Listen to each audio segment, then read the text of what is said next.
सबके पास जीवित रहने का एक सीमित समय होता है। कोई भी सदा अमर नहीं रहता। जलन और द्वेष के कारण हम जो समय अपने विकास और प्रगति में लगा सकते थे, वो समय हम उसके विषय में सोचने में लगा देते हैं, जिससे हमें ईर्ष्या है। जलन की अग्नि शत्रु से अधिक स्वयं को जलाती है, तो अपने जीवन को धुआं बना देना क्या उचित है? किसी की प्रगति को देखकर अपने मन में ईर्ष्या और जलन आने से उचित क्या ये नहीं होगा कि हमारे कारण किसी के होठों पर मुस्कुराहट आए? एक बार अपने मन से जलन को निकाल के तो देखिए, अपने आप को बहुत ऊंचा पाएंगे और समझ में आएगा कि इस ईर्ष्या के कारण हमने क्या क्या खो दिया है।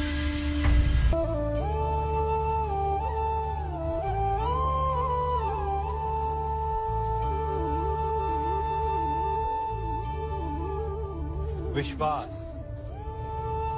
ये केवल शब्द नहीं, ये वो नींव है जिस पर मनुष्य का जीवन टिका हुआ है। किंतु आज या तो हम किसी पर अविश्वास करते हैं या फिर किसी पर अंधविश्वास।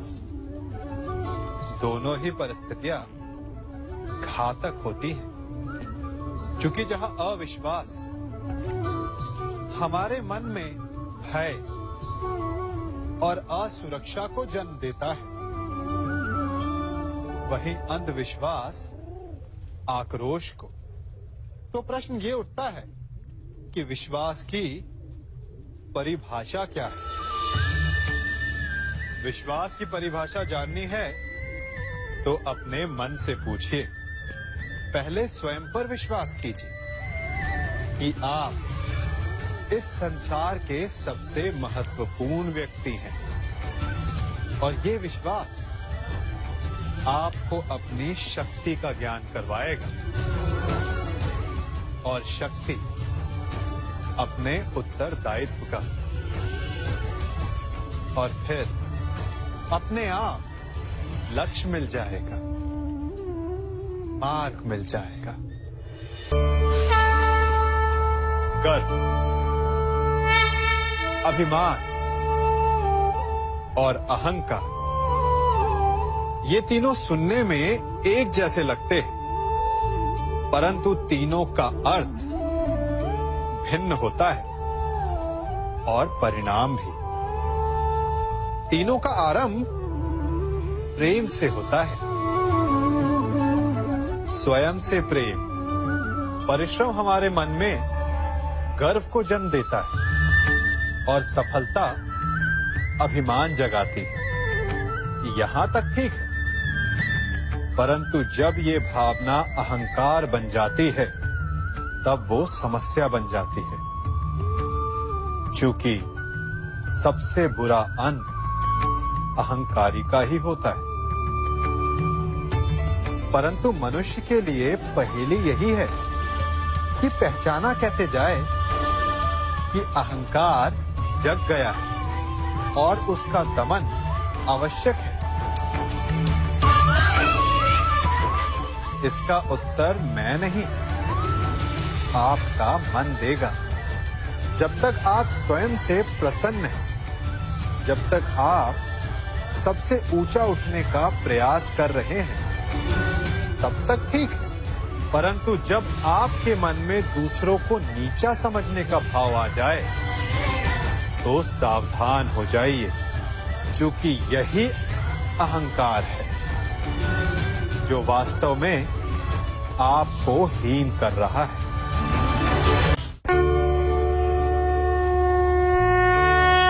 मनुष्य का मन स्वभाव से ही चंचल होता है। अब बालकों को देखो, माता पिता कहेंगे कि नदी के पास मत जाना, वन में मत खेलना, तो अवश्य वो वही करेंगे जिसके लिए उन्हें मना किया गया हो। बंधन को तोड़ने का जो रोमांच है वो मनुष्य के मन को सदा ललचाता है, परंतु बंधन और मर्यादा में बड़ा अंतर है। कभी कभी बंधन तोड़ना उचित होता है, परंतु मर्यादा तोड़ना नहीं,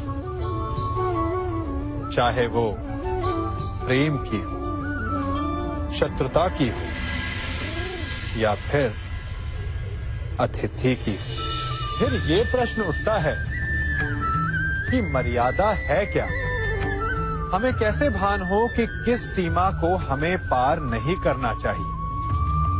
जैसा व्यवहार आप किसी दूसरे से अपने लिए चाहते हैं, वास्तविकता में वही आपकी भी मर्यादा है। जो सीमा आप किसी दूसरे को पार नहीं करने देना चाहते, वही सीमा आपकी भी है। जिस दिन से आप अपने मन से ये प्रश्न करना प्रारंभ कर देंगे, तब से ना आपसे कोई मर्यादा भंग होगी, ना ही कोई अपराध होगा। कदाचित इसीलिए कहा जाता है कि जब आपका मन नियंत्रण में हो, तो आपके हृदय के साथ साथ ईश्वर आपके मन में भी वास करता है। जिससे आप अपनी मर्यादा का प्रश्न पूछोगे, तो वो कभी अनुचित उत्तर नहीं देता।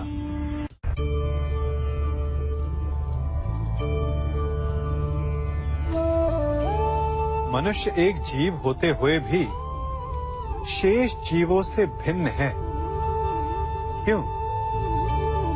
कारण मनुष्य जीवन समाप्त होने के पश्चात भी जीना चाहता है, और इसका केवल एक ही मार्ग है, सम्मान। जो मनुष्य के मृत्यु के पश्चात भी जीवित रहता है, उस सम्मान को पाने के लिए मनुष्य वर्षों प्रयास और परिश्रम करता है। और ऐसे में शत्रु के लिए सबसे सरल लक्ष्य बन जाता है आपका सम्मान। हम अपने शत्रु का अपमान करके उसके वर्षों से कमाए सम्मान को छिन्न भिन्न कर देना चाहते हैं, परंतु कर्म करने से पूर्व परिणाम पर एक बार विचार अवश्य कर लीजिएगा। वर्षों से संचित शत्रु के मान को भंग करके आपको संतोष अवश्य मिल सकता है, परंतु वो शत्रु अपने जीवन के शेष हर पल को उस अपमान के प्रति उत्तर में लगा देता है। इसीलिए सावधान रहिए। किसी का अपमान करना स्वयं आपके लिए भी हानिकारक सिद्ध हो सकता है।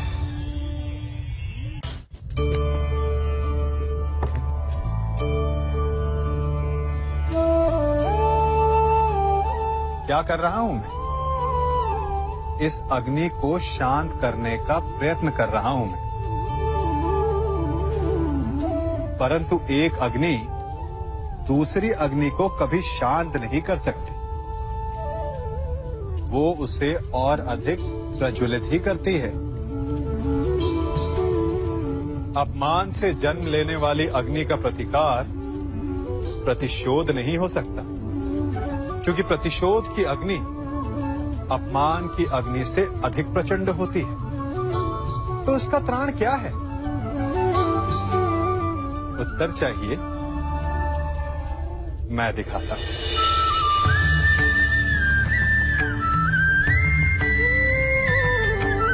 ये लकड़ी है शांति की, ठंडी, गीली।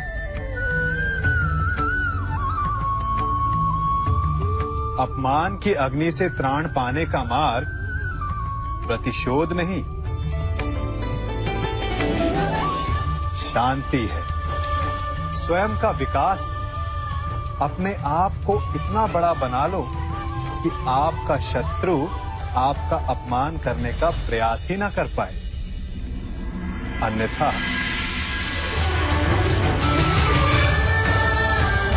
यदि आप प्रतिशोध चाहते हैं, शत्रु भस्म चाहते हैं, तो स्वयं को भी जलना होगा।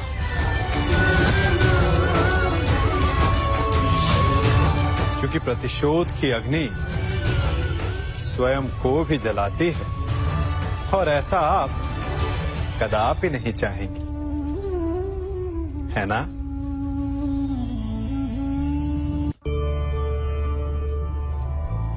मनुष्य बिना मित्र और मित्रता के सुखपूर्वक नहीं रह सकता। बालक हो या वृद्ध, गृहस्थ हो या गृह त्यागी सन्यासी, कवि हो या योद्धा, बिना मित्रों के किसी का जीवन नहीं चल सकता। यदि यह संबंध इतना आवश्यक और शक्तिशाली है तो उसके उत्तरदायित्व भी आवश्यक हो जाते हैं। परंतु प्रश्न ये उठता है कि मित्र कौन होता है? आप कहेंगे कि मित्र वो होता है जो सदा हमारा साथ दे, हमारे सुख में आनंद मनाए, हमारे दुख में हमारा सहारा बने, हमारे विरोधियों का शत्रु हो जाए वो, यही ना? परंतु क्या वास्तविकता में मित्र की पहचान यही होती है? मित्र के लिए आवश्यक है कि आवश्यकता पड़ने पर वो आपका विरोध करे। यदि आप सच्चे मित्र हैं, यदि आपका मित्र मूर्खतावश, जानबूझकर या किसी कुचक्र में फंसकर कोई अनुचित कार्य करने जा रहा है, तो आपका कर्तव्य बनता है कि सबसे पहले आप उसे वो कार्य करने से रोकें, उसका विरोध करें। क्योंकि यदि मित्र ने कुछ अनुचित किया तो आप भी स्वयं को अपयश का भागीदार बनने से नहीं रोक पाएंगे।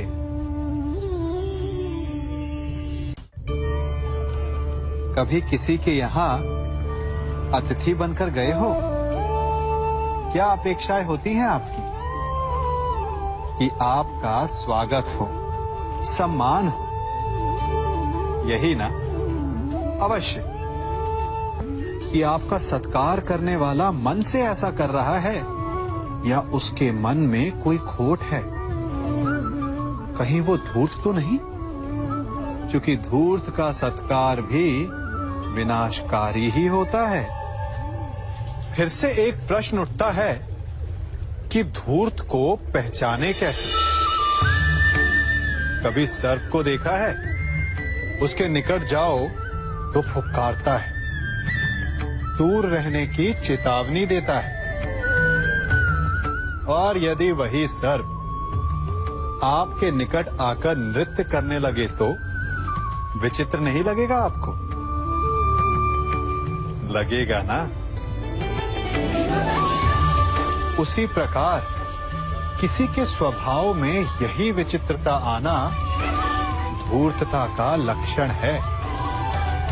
धूर्तता से आपको ठगने वालों का भी सबसे बड़ा लक्षण यही होता है कि वो आपसे अपने स्वभाव के विपरीत व्यवहार करते हैं। जो आपसे अधिक मीठी बातें करे और अत्यधिक विनय दिखाए तो उससे सावधान हो जाइए, क्योंकि मित्र दिखावा नहीं करते और अत्यधिक प्रेम का दिखावा करने वाले मित्र नहीं होते। अति विनयम धूर्तस्य लक्षणम।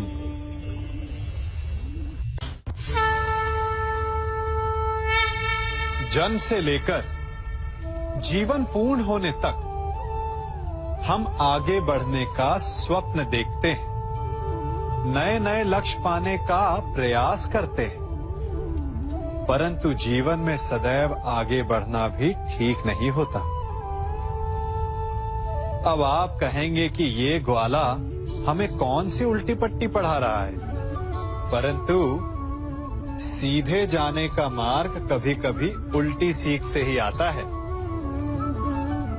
कभी कभी आगे बढ़ने से अधिक आवश्यक हो जाता है रुक जाना, स्वयं पर विराम लगाना। अच्छा स्वास्थ्य पाने के लिए भोजन करने से अधिक महत्वपूर्ण होता है कि आप कब भोजन करना रोक देते।